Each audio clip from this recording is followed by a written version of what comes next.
the Republicans, see, Jennifer Rubin still refers to them as Republicans, which, as you know, I don't. But using her term, Republicans will likely learn in the near future that the Orange Vomit's latest political humiliation in the midterms is the least of his worries. He's got legal perils facing him on all sorts of fronts, and no criminal investigation is a greater threat to him right now than the one being conducted by our district attorney here in Atlanta, in Fulton County, Georgia, Fani Willis. Willis, now, even though her grand jury does not have the power to indict, but oh my God, Willis is teeing up a strong criminal case. I'm sorry, they got that wrong. Yes, she does. Who am I thinking of doesn't have the power to indict? It's one of the many grand juries. Is it the one in New York State? Is it the one in Florida? Is it the one in D.C.? Is it the Attorney General? I'm talking about charges against Trump. But I digress. She's got a strong, Fani Willis got a strong criminal case against Trump because of his attempt to pressure Georgia election officials to commit election fraud, overturn the 2020 results in the state. And Ms. Willis has been calling the former president's scum-sucking cronies to testify before a grand jury. And she is successfully using the courts to beat back these bullshit challenges to subpoenas from key figures in the Filthy Pigs administration and his friends, including the chief of staff, Mark Meadows, the Georgia governor, Brian Kemp, who just won his reelection, and this filthy little rat from South Carolina, Lindsey Graham Cracker, who took it all the way to the Supreme Court, as they all will. So what we're looking at is a new report from the Brookings Institution, and it shows a legal roadmap for the prosecution of this filthy pig, Donald Trump, if it goes forward. And the report calls bullshit on defense that Trump will likely deploy and what he's going to try to use to divert this prosecution.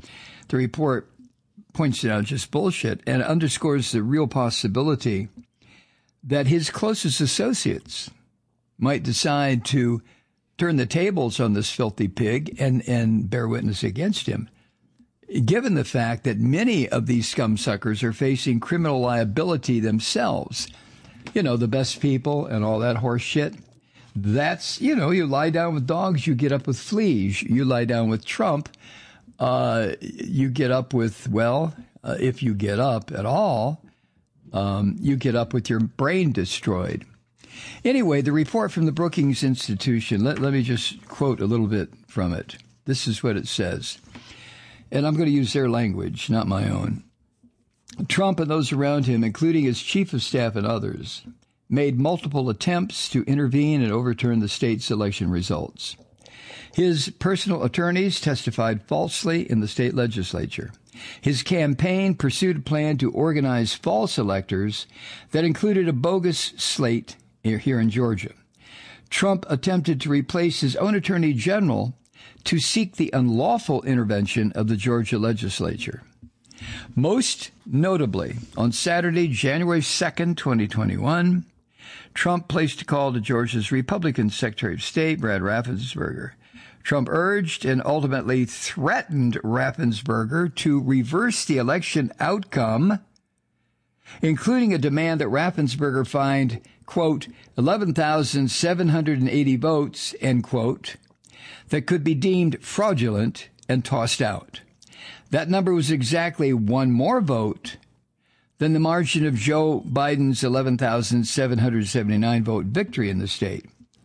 If Raffensperger office complied with his request, Trump would be named the winner of the state's presidential election and presumably could use that development to seek a broader unraveling of the certified election results in other states, confirming his defeat. End quote, from the Brookings Institution report. Now, of course, the Orange Vomit's call to Georgia Secretary of State Raffensperger is by no means the only action that Trump took that demonstrates his intentions, what he was trying to do, this criminal prick. In fact, the evidence presented in the Brookings report, according to Jennifer Rubin, should absolutely remove any reasonable doubt that the former president was out to steal the election. Now, the evidence includes the following. Trump's repeated attempts to discredit the results even before the election began, and despite multiple investigations that found no evidence of fraud anywhere. Calls that Trump made not only to Georgia officials, but to election officials in multiple states to devise slates of phony electors. Trump's desperate ploy to have the Justice Department send out letters to states falsely indicating there was evidence of fraud.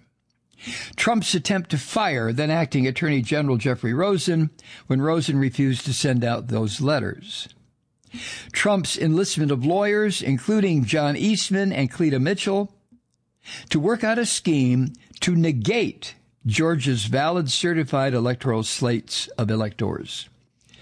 Trump's decision to send his lawyer, Rudy Giuliani, to falsely testify at a Georgia hearing about already refuted conspiracy theories. The Brookings report also notes that, quote, Trump's team continued to pressure Georgia legislators throughout the month of December, with Giuliani meeting again with the Georgia State Senate Judiciary Subcommittee on December 30th, 2020. Trump's attempt to enlist Republican National Committee Chair Ronna McDaniel to help his efforts in Georgia. And Trump's refusal to heed pleas from Georgia officials that his bogus allegations were putting election workers and state officials at risk of violence. Now, that's just some of the evidence of this filthy pig Donald Trump's attempt to steal the election. And much of these details, by the way, came out during the hearings conducted by the J6 Committee, the House Select Committee, investigating what happened during the insurrection. Anyway, the evidence, if this comes to trial, the evidence presented against this filthy fucker, Donald Trump, would the evidence that would be introduced at to a trial jury would be staggering. And I will guarantee you, if that election occurred, or I'm sorry, if that trial occurred here in Fulton County, here in Atlanta, the son of a bitch would be found guilty, probably within, I don't know, maybe an hour after the jury was instructed to come up with a verdict. Trump is not, excuse me. Boy, I'm still fighting this. I don't know, maybe it's long COVID, who knows. But Trump is not liked in the least here in the Atlanta area. You can take my word on that. And then the Brookings Institute report applies several Georgia criminal laws to the facts that have been gathered in and are being presented to this grand jury.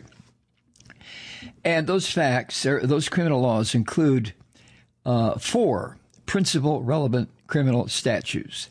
Number 1, solicitation to commit election fraud, and it quotes the Georgia Code section.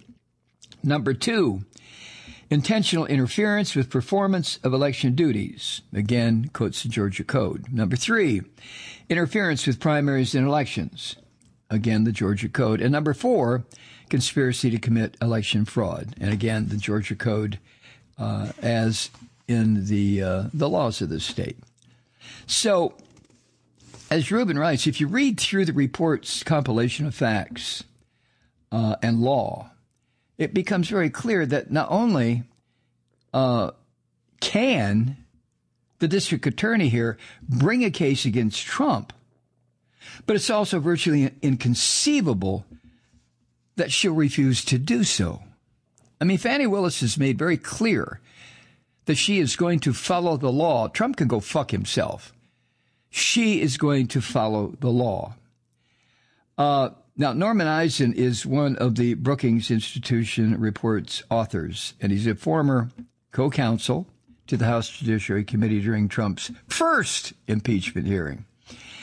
And he told Jennifer Rubin the following, quote, "We are no longer a democracy if an ex-president can get away with conduct that would lead anyone else to be charged," end quote. Now, I know you've heard that a million times. So have I.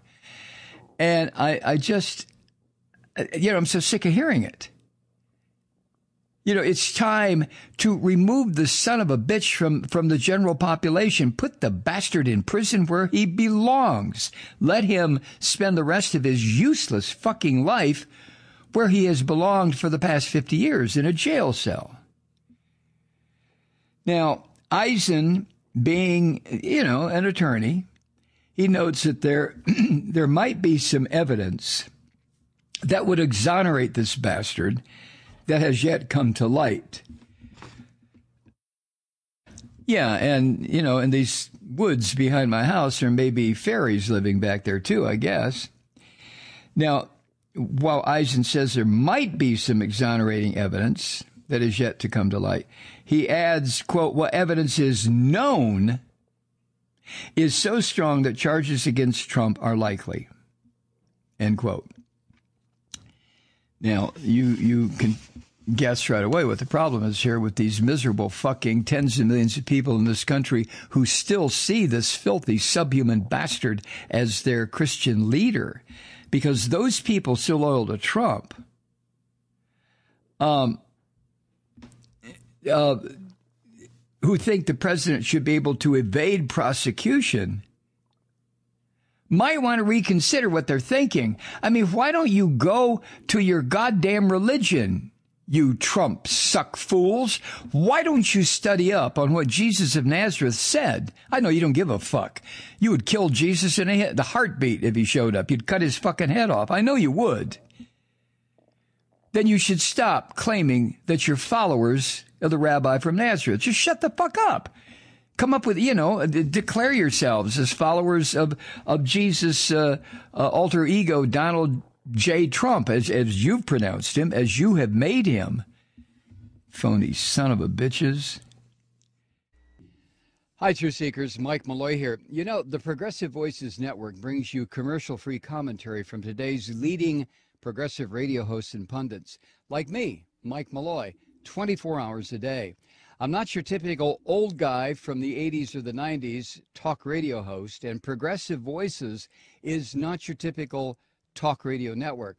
It's a listener-supported nonprofit with no corporate control whatsoever over our broadcast. So hosts like me, Mike Malloy, are free to rant and scream and carry on about whatever we like.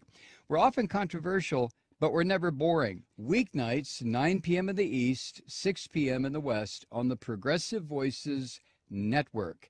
Always progressive, always on. I'm Mike Malloy. Keep it lit.